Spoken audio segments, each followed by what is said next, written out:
Hello students, आज के इस वीडियो में हम समझने जा रहे हैं कैपिटल गेन का एक महत्वपूर्ण भाग, पूंजी संपत्ति का हस्तांतरण, ट्रांसफर ऑफ कैपिटल एसेट। जैसा कि हमने इसकी डेफिनेशन के समय में समझा था कि पूंजी संपत्ति होना और उसका हस्तांतरण होना किसी प्रीवियस ईयर में, तभी पूंजी लाभ उत्पन्न होता है। यानी कि पूंजी संपत्ति भी होगी, हस्तांतरण भी होगा और हमारे प्रीवियस ईयर में होगा, तब पूंजी लाभ की गणना की स्थिति आएगी। तो हस्तांतरण के बारे में धारा 247 में कहा गया है, परिभाषित नहीं किया गया, परंतु ये कहा गया कि हस्तांतरण में निम्न बातें सम्मिलित होंगी। यानी कि ये बातें तो हस्तांतरण में आती ही हैं, इसके अलावा भी और कोई बातें हस्तांतरण में हो तो वो शामिल की जा सकती हैं इस अधिनियम के तहत। जैसे कि आय की परिभाषा स्पष्ट नहीं है, बहुत सारी बातें और भी हैं जो उसमें वर्णित नहीं है परंतु शामिल की जाती हैं, वैसे ही हस्तांतरण में भी बहुत सारी बातें शामिल की जाती हैं। तो आइए हम देखते हैं क्या बातें कही गई है, क्या बातें कहती है धारा 247 की ये चीजें हस्तांतरण में शामिल होती हैं। क्या कहते हैं, तो इसमें देखिए, पूंजी संपत्ति का विक्रय, sale of an capital asset, चाहे उसका एक्सचेंज किया गया हो, चाहे उसका परित्याग किया गया हो, रेलिंक्विशमेंट किया गया हो। रेलिंक्विशमेंट या परित्याग का मतलब यह हुआ कि जो अधिकार है उस संपत्ति में किसी व्यक्ति का वो छोड़ दे। जैसे कि शेयर्स के ऊपर लाभांश प्राप्त करने का अधिकार है व्यक्ति को और वो कंपनी के पक्ष में उसको छोड़ दे, तो ऐसी स्थिति में वो परित्याग हो गया। तो और कंपनी उसके बदले में कुछ पैसा या कोई भी सहूलियत उसको देगी, तो ये भी ट्रांसफर माना गया है। ऐसे पूंजी संपत्ति में अधिकारों की समाप्ति, पूंजी संपत्ति में अधिकारों की समाप्ति, एक्सटिंग्विशमेंट और परित्याग में थोड़ा सा अंतर है। समाप्ति का मतलब ये हुआ, वहां पर जहां विलिंगनेस थी परित्याग में, यहां पर विलिंगनेस नहीं है, यहां पर अधिकार वापस ले लिया गया है उससे, संपत्ति में से, तो वो ऐसी स्थिति में ये भी ट्रांसफर कहलाएगा। जैसे कि कंपनी, आप जानते हैं सभी, फोरफीचर ऑफ शेयर है ना, पूर्ण पैर भुगतान नहीं हो पाने पर बाद में कंपनी के द्वारा अंशों का हरण कर लिया गया, जब्त कर लिया गया, फोरफिट कर लिया गया, तो यहाँ पे अंशधारी के अधिकार समाप्त हो गए। विलिंगनेस नहीं थी परंतु उसके अधिकार यहाँ पर समाप्त हो गए, तो ये भी हस्तांतरण में शामिल किया गया है। ऐसे ही अगला है, पूंजी संपत्ति का किसी कानून के तहत अनिवार्य अधिग्रहण, कंपल्सरी एक्विजिशन, अनिवार्य अधिग्रहण या कंपल्सरी एक्विजिशन, किसी भी कानून के तहत संपत्ति चली गई है उसके पोजीशन से और कानून के तहत हो गई है। जैसे कि एग्जांपल के तौर पे हाईवे बन रहे हैं, पास में जो जमीन है वो कब्जे में ले ली सरकार ने और उसका मुआवजा या कंपेंसेशन दे दिया गया, क्षतिपूर्ति की राशि दे दी गई, या कहीं पर हवाई अड्डा बन रहा है, एयरपोर्ट बन रहा है और आसपास में जमीन की जरूरत है और सरकार ने वो जमीन ले ली किसी कानून के तहत और बदले में कंपेंसेशन दे दिया गया, क्षतिपूर्ति की राशि दे दी गई, तो ये भी हस्तांतरण में शामिल किया गया है। ऐसे ही पूंजी संपत्ति का कैपिटल एसेट तो वो होनी ही चाहिए, जो हमने पिछले वाले वीडियो में इसकी परिभाषा समझी थी पूंजी संपत्ति की। पूंजी संपत्ति का व्यापार के स्टॉक में परिवर्तन, कि मेरे पास सपोज मैं एग्जांपल मान लेता हूं कि बहुत सारा सोना है, 50 किलो सोना है, नहीं 50 किलो सोना है, और अगर मैं अब सोचता हूं कि मेरे पास में और कोई लॉकडाउन चल रहा है, कोई काम धंधा अभी कम हो गया है, नहीं मिल रहा है, तो मैं चलिए जेवरात बनाने का, ज्वेलरी बनाने का काम चालू करता हूं और एक शॉप खोल लेता हूं, और मेरे ही जो सोना मेरे पास पुराना इकट्ठा था उसको मैंने ज्वेलरी बनाने के काम में ले लिया। तो ऐसी स्थिति में क्या हो रहा है कि मेरी जो पूंजी संपत्ति सोना, आपको पता है हमने पिछले वीडियो में समझा है कि सोना, चांदी, प्लेटिनम, मूल्यवान वस्त्र, चाहे वो वस्त्र में लगे हुए हों, चाहे वो बर्तन में जड़े हुए हों, परंतु वो कहलाते हैं क्या, पूंजी संपत्ति, है ना। चांदी के बर्तन पूंजी संपत्ति नहीं है, परंतु चांदी के बार्स पूंजी संपत्ति है। गोल्ड के यूटेंसिल्स या सोने के बर्तन पूंजी संपत्ति है। तो मैं इस प्रकार से अगर अपने सोने का व्यवसाय के स्टॉक में विलय कर दूं और तो ऐसी स्थिति में वो भी क्या कहलाएगा, हस्तांतरण कहलाएगा। यहां पर एक बात और समझने योग्य है कि व्यवसाय में हस्तांतरण जब किया गया उस तारीख को मान लिया जाएगा, लेकिन पूंजी लाभ तब उत्पन्न होगा जबकि वो जो व्यवसाय में जो स्टॉक के रूप में चीज रखी गई है उसके विक्रय या ट्रांसफर के ऊपर राशि प्राप्त होती है, प्रतिफल प्राप्त होता है, तब वो उस वर्ष उसकी गणना की जाएगी। तो ये बात भी इसमें अपने को ध्यान में रखनी पड़ेगी। ऐसे ही अगला देखिए, अनुबंध की आंशिक पूर्ति पर, है ना, part completion of any agreement पर भी अचल संपत्ति पर कब्जा प्राप्त होने पर, कोई अनुबंध कर लिया गया, लिखित में एग्रीमेंट कर लिया गया, रिटर्न होना चाहिए, लिखित में एग्रीमेंट कर लिया गया और उसके तहत यह तय किया गया कि एक इमूवेबल प्रॉपर्टी, अचल संपत्ति, मूवेबल नहीं, अचल संपत्ति इतने रुपए मूल्य पर हस्तांतरित कर दिया जाएगी। एग्जाम्पल के तौर पे मैं ये समझा देता हूं कि मैं मान ले कि 10 लाख रुपए में मैंने किसी जमीन को खरीदने का सौदा किया और मैंने उसको 2 लाख रुपए एडवांस में दे दिए, बदले में मुझे जमीन का पोजीशन आज ही मिल गया एडवांस देने के साथ ही। तो ऐसी स्थिति में क्या हुआ कि पूरा पैसा तो मुझे 10 लाख देना था, कॉन्ट्रैक्ट का कंप्लीट होगा जबकि मैं 10 लाख का भुगतान कर दूंगा, लेकिन मैंने अभी क्या किया, केवल 2 लाख का भुगतान किया, बदले में मैंने उस अचल संपत्ति के ऊपर कब्जा प्राप्त कर लिया। तो ऐसी स्थिति में भी अभी पार्ट पेमेंट होने पर भी, पार्टली कंप्लीशन ऑफ एग्रीमेंट होने पर भी, चूंकि कब्जा मेरे पास में आ गया है, इसलिए ये हस्तांतरण कहलाएगा। ऐसे ही देखिए, सहकारी समिति या कंपनी या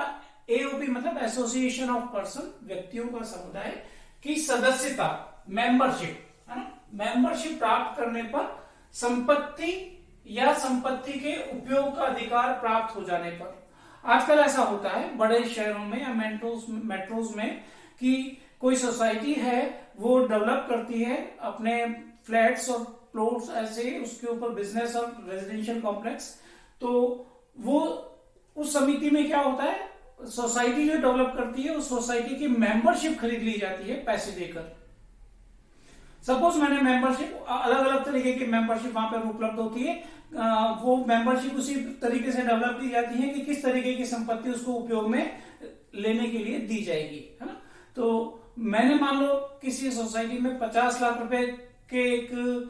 मेंबरशिप ले ली और बदले में मुझे उस सोसाइटी ने कहा कि ये जो फ्लैट है इसका उपयोग आज से आप कीजिए। तो मुझे क्या हुआ, संपत्ति के उपयोग का अधिकार मिला। मैंने संपत्ति नहीं खरीदी थी, मैंने तो केवल उस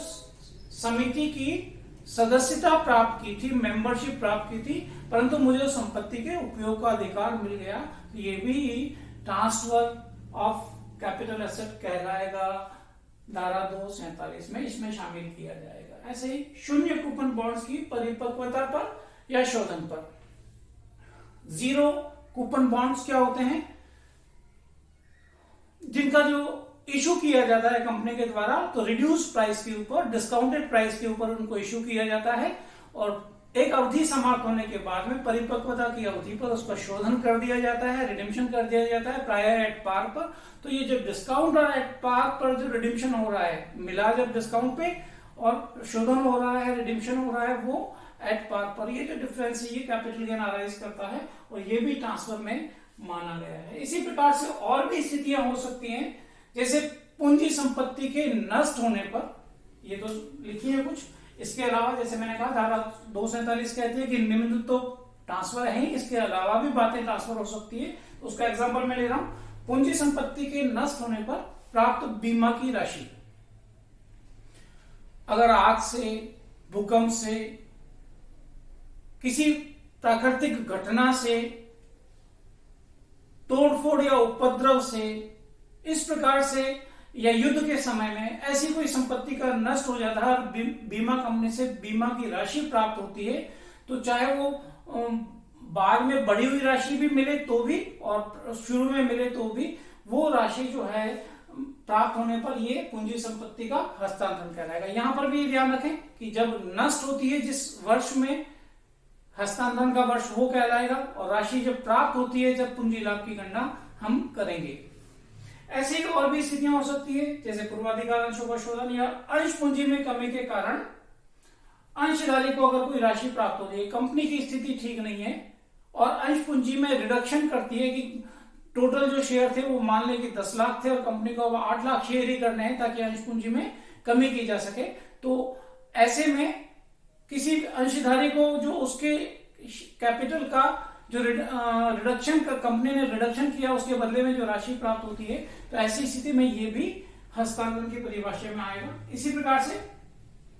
साझेदार के द्वारा जो पूंजी लगाई जानी है किसी व्यवसाय में,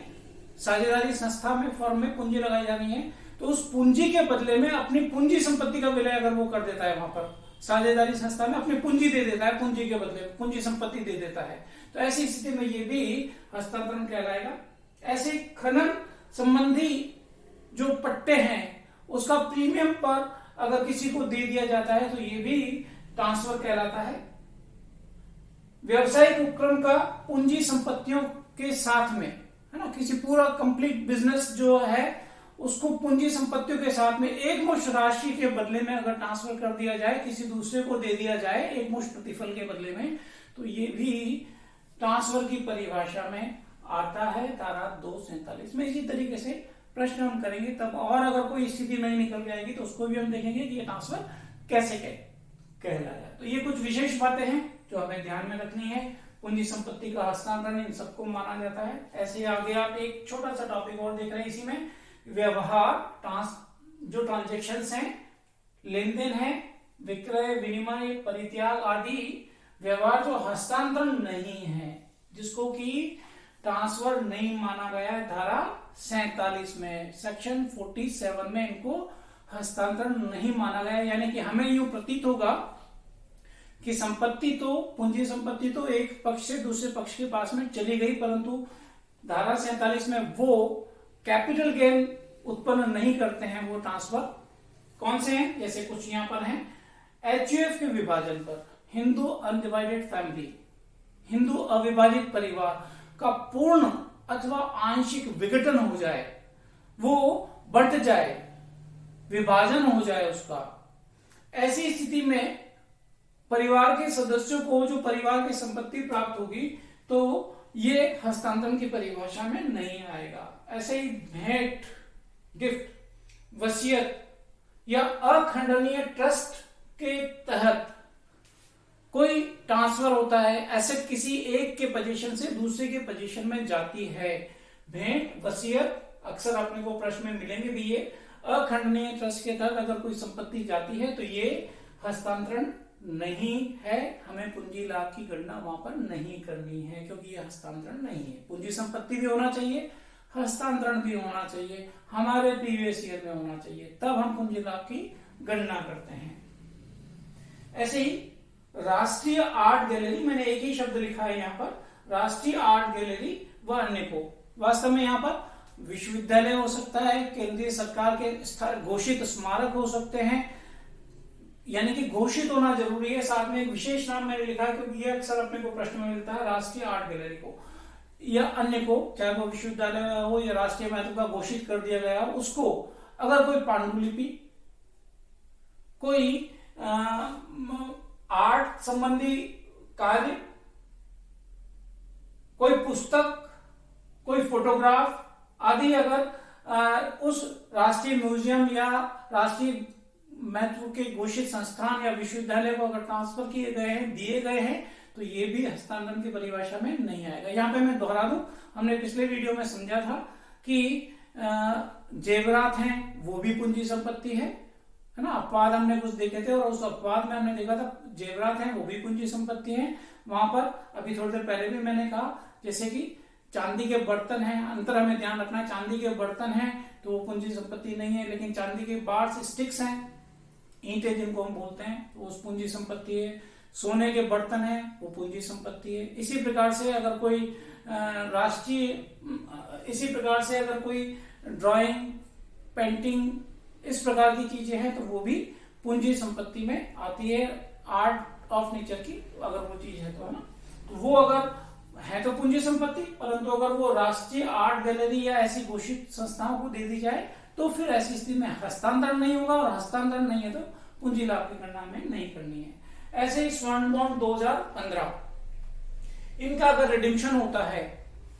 इनका अगर शोधन होता है, परिपक्वता पर अगर राशि मिलती है, तो ये भी हस्तांतरण नहीं माना जाएगा, पूंजी लाभ की गणना नहीं होगी। ऐसे ईओएफ, इक्विटी ओरिएंटेड फंड, समता उन्मुख कोष या म्यूचुअल फंड, पारस्परिक कोष की योजनाओं के 2 या ज्यादा योजनाएं उसने चला रखी हैं और उसके यूनिट्स किसी व्यक्ति ने खरीद रखे हैं, और उन योजनाओं को उस ईओएफ या एमएफ के द्वारा विलय कर दिया जाता है, उनको मिला दिया जाता है और बदले में नए यूनिट्स जारी किए जाते हैं, तो ये भी हस्तांतरण में नहीं आएगा। यानी कि हमें पूंजी लाभ की गणना इस स्थिति में भी नहीं करनी है, यद्यपि वो पूंजी संपत्ति है, परंतु विलय की स्थिति में यह हस्तांतरण नहीं माना जाता है। तो ये कुछ विशेष बातें हैं जो हमें ध्यान रखनी चाहिए। पिछले वीडियो में हमने देखा था पूंजी संपत्ति, आज के वीडियो में हमने देखा है हस्तांतरण। पूंजी संपत्ति का हस्तांतरण होने पर हमारे प्रीवियस ईयर में हम पूंजी लाभ की गणना करते हैं, तो ये भी होना चाहिए। पिछले वीडियो में जो समझा पूंजी संपत्ति वो भी होना चाहिए, और हमारे प्रीवियस ईयर में अगर वो ऐसा होता है तो उसमें हम पूंजी लाभ की गणना करेंगे। अब रही बात वो अल्पकालीन पूंजी लाभ होगा या दीर्घकालीन पूंजी लाभ होगा, तो पिछले वीडियो में हमने समझा है किनको हमने अल्पकालीन पूंजी संपत्ति कहते हैं और किन्हें हम दीर्घकालीन पूंजी संपत्ति कहते हैं। तो उनको ध्यान में रखते हुए हम अल्पकालीन और दीर्घकालीन पूंजी लाभ की गणना करेंगे। गणना कैसे की जाती है इसको हम समझेंगे आने वाले वीडियो में। धन्यवाद।